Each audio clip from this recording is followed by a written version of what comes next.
on the dotted line. Let Philadelphia freedom ring and patriotic voices sing. Red, white, and blue, never give up. You represent America! Hoping and praying for a brighter day. I listen to my heart and I obey.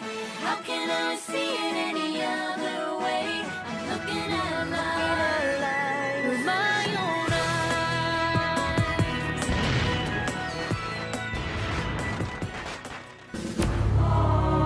Here are some exciting scenes from today's episode of Liberty's Kids.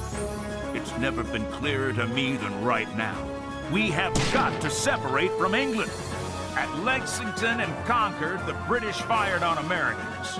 It's time for them to get as good as they give. It's time for the first American attack on the Redcoats.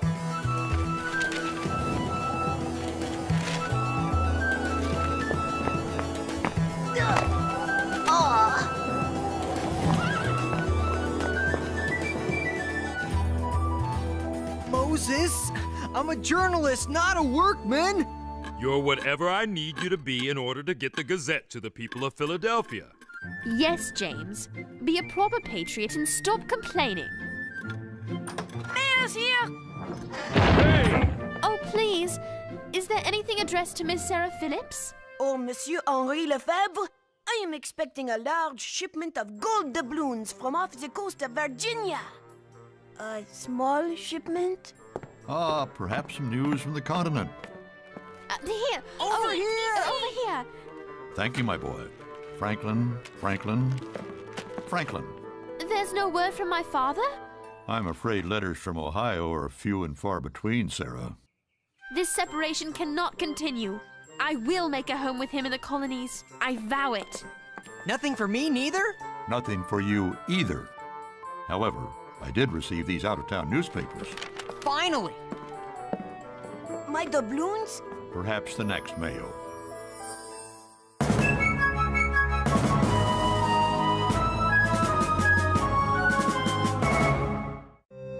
Look at this! Forced from their homes? Where? The New Hampshire Grants. Where's that? Up between New York and Canada. Beautiful country. They call the hills up there the Green Mountains. Fine logging in the Grants.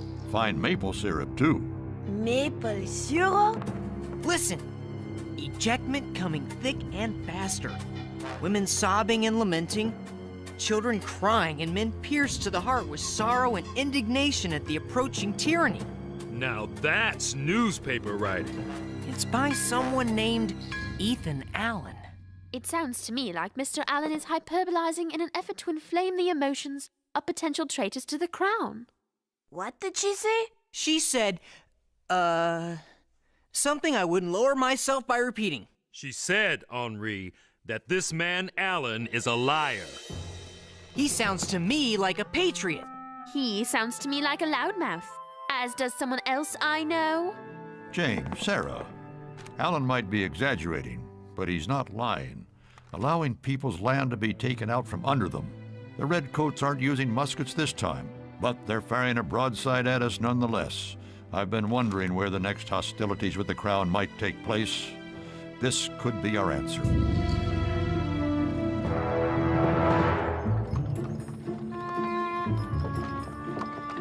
You have as much chance of filing a better story than me as a man has of walking on the moon. You're rather sure of yourself for someone with a chunk of venison stuck between his teeth. Oh, got it. Thanks. Look out!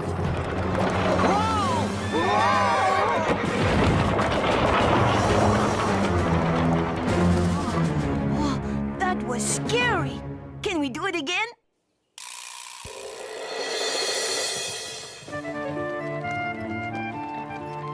This would be an absolutely lovely place for my family to make a home. Thieves! Let me do the talking. I do not need you to take care of me. Thank you. I will talk with these. Afternoon, youngsters. Can we search him now, Tom? Can we search him?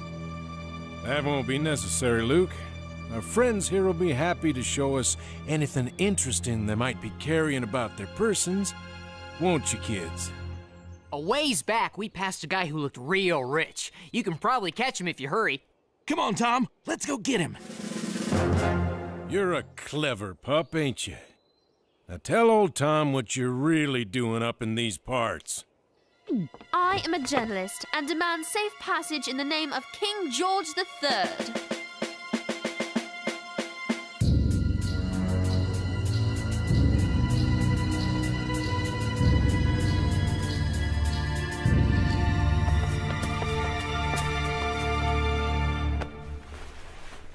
I demand to meet your leader. And I demand to meet your cook. You boys trap game in the woods and don't invite me to the feast? May I assume that you are the leader of this vile band of kidnappers and thieves? Some of the boys might take offense at your characterization, but yes, I'm their leader. My name's Ethan Allen. Ethan Allen? Ethan Allen?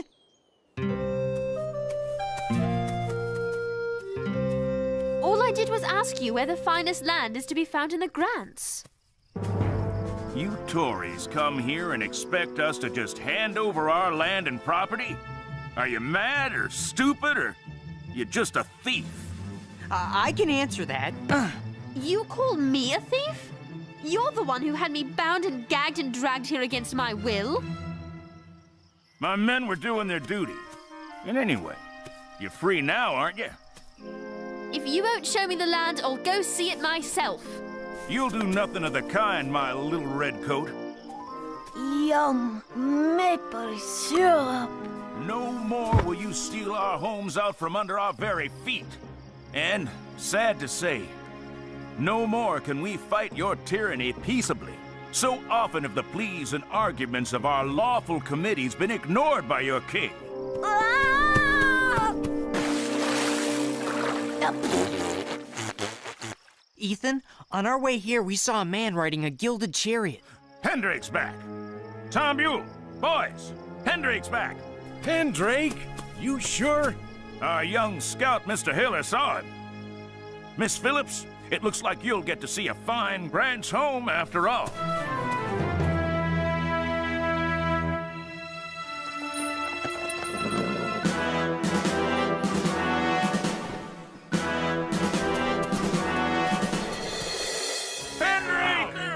You will leave my property immediately. We cannot leave your property because we are not on your property. You, Arthur Pendrake, are a snake infesting our Eden. We ask you one more time to leave this place peaceably. In the name of the Governor of New York and the King of England, I will not budge, sir. What will he do? Better get down. Take him, boys! Come on!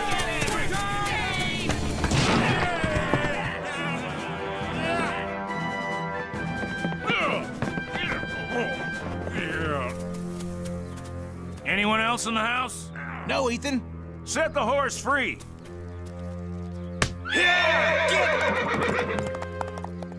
This isn't right. It isn't fair. I'm glad you're here, little redcoat. You're about to learn something about fairness. Arthur Pendrake, we the people of the New Hampshire Grants have resolved to offer a burnt sacrifice to the gods of the world. Time to burn the house. This is barbaric. If you're intent on driving this good man out, why don't you simply let the earlier occupant move back in? Let's ask the earlier occupant. Tom? If I did that, they'd just throw me and my family out again. That thief would be back. Right back inside a house I built for my wife and children. Maybe this'll show him we mean business. Ethan, give me the torch. Sorry, Tom. So am I. I built this house for freedom. Now I burn it for freedom.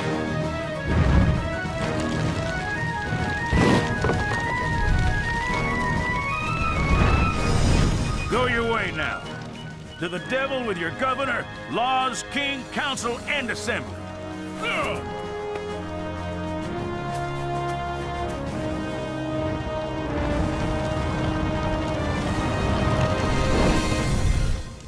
People have 3 inalienable rights, James. Rights that they cannot be denied. And those are the rights to life, liberty, and property. If the government fails to protect those rights, it's the people's right to revolt and form a new government. It's never been clearer to me than right now. That's exactly what we have to do. We have got to separate from England. At Lexington and Concord, the British fired on Americans. It's time for them to get as good as they give. It's time for the first American attack on the Redcoats. Finally! You wouldn't dare. No more burning houses. No more Arthur Pendrates. The Green Mountain Boys are gonna take Fort Ticonderoga in New York.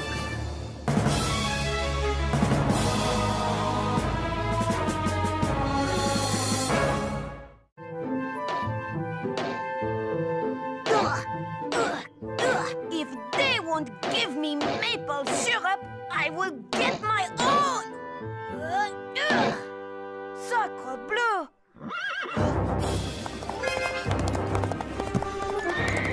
A redcoat! Violence, Colonel Allen, is never justified. It's the people's right to revolt. Just where did you get your outrageous excuse for a political philosophy anyway? Well, let me think. I remember now. That's right, Mr. John Locke from Pensford, England. Oops!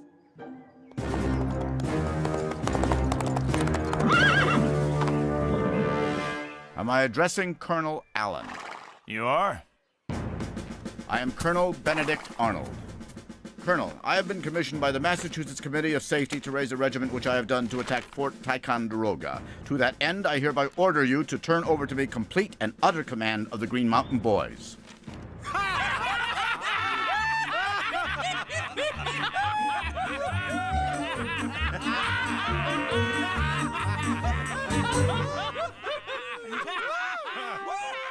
Well, Colonel, with all the respect due a man of your high rank and obvious importance, I formed this battalion, these are my men, and I'll be darned if some little red peacock is gonna strut in here and start giving them orders.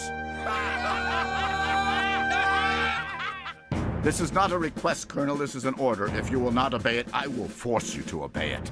You and every single one of your so-called soldiers. How you gonna do that? Go back to your Committee of Safety?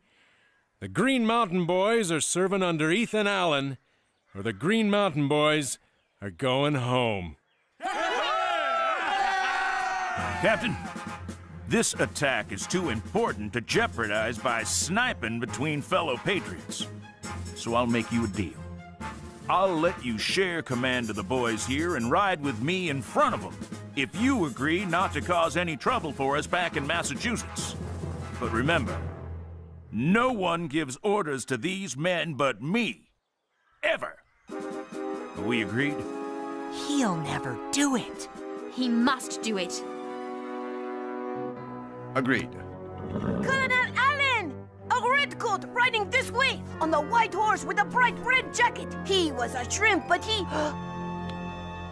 Did you spot the British soldier too, monsieur?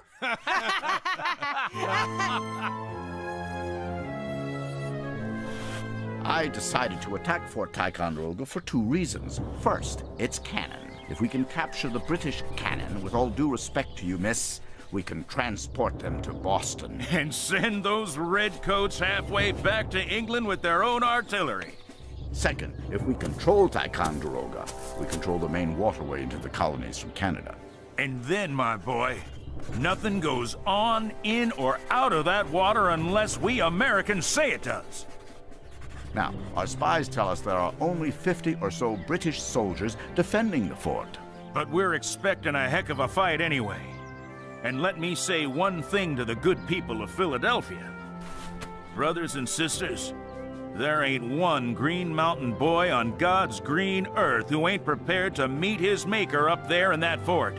Because, Miss Phillips, every man here, no matter how uncouth, how rough, how rude, is profoundly committed to fighting for America's freedom to the last beat of his heart. Colonel Arnold, I wonder if I might ask you a favor? Yes, Miss Phillips? Colonel, I request permission to join you and the Green Mountain Boys in your attack on Fort Ticonderoga. Might I be permitted to accompany you on your attack? I'm afraid that's out of the question. Son, what you're asking is highly irregular. Sir, with respect, the people of Philadelphia need to know the story of the colony's first attack on the Crown. Sir, the people of Philadelphia need to know the story of America's first attack on the tyrannous mullions of King George III. That's minions. Well, I suppose in their way the Green Mountain Boys are highly irregular too. You'll stay as much out of harm's way as possible. Yes, sir! I don't doubt that the Pennsylvanians need news of our attack, Miss Phillips, but I'm afraid they'll have to get it from someone less qualified than yourself. I simply cannot permit a proper young lady to accompany troops into combat.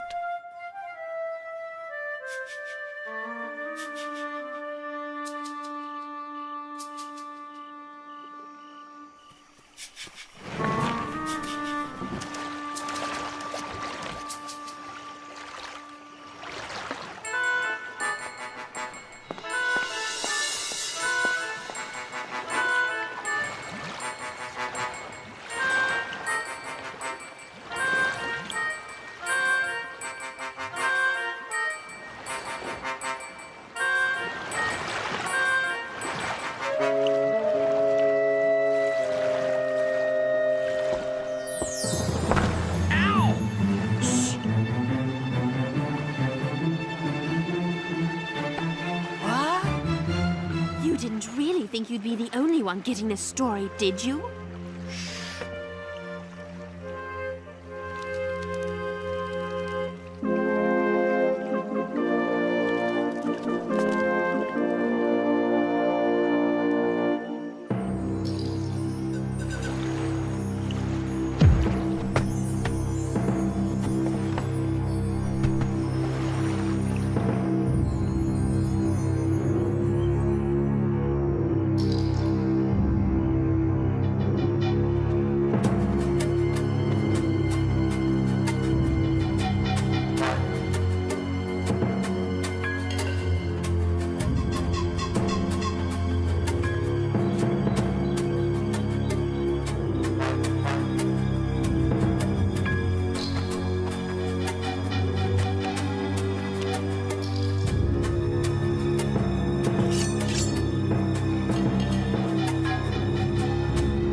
Misfire!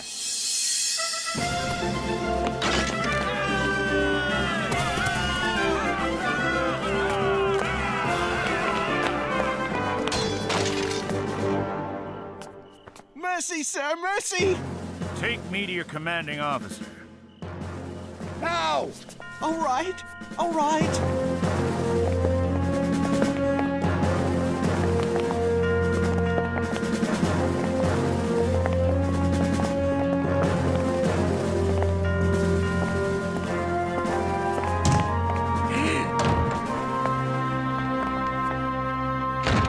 In the name of God and the Continental Congress, I demand that you surrender this fort. Come on out, you old rat!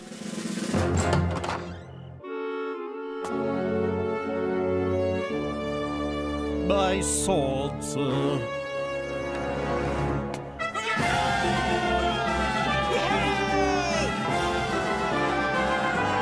Hey, prisoners! Gather all weapons, artillery, and ammunition! That's an order. Well, go on, boys, and find the rest of these redcoats.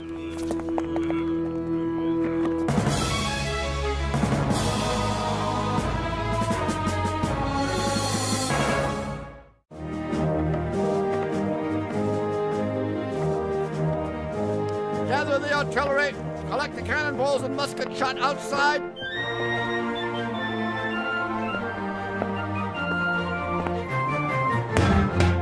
An inch to the left, and you'd be heading for a court-martial in Boston.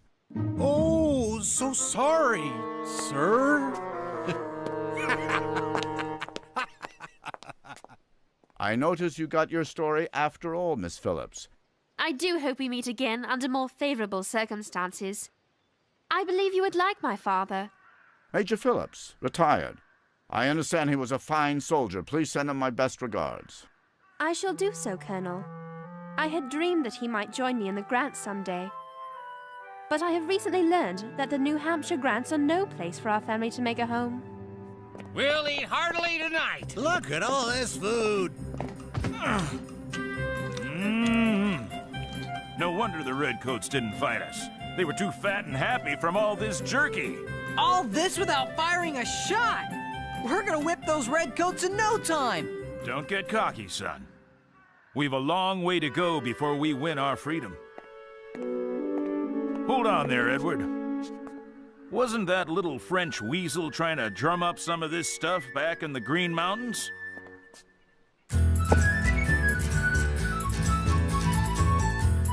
Dr. Franklin will put my story on the front page.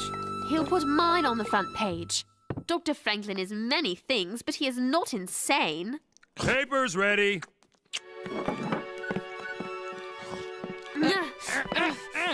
Who got the front page? You both did.